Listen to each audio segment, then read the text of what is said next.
I was driving, stopped at my gate, at my house, opened the gate. As I was going to open the boot, I just saw this white car behind me, and I just told my daughter just to close the doors and just be calm. And the guys were starting getting more aggressive and more aggressive. I just told her that they can't break the windows.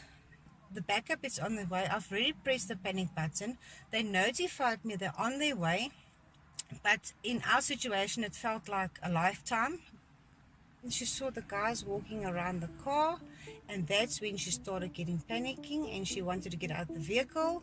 And she said to me in Afrikaans is that I can't do this, ek wil uit. And the next moment I got myself in reverse.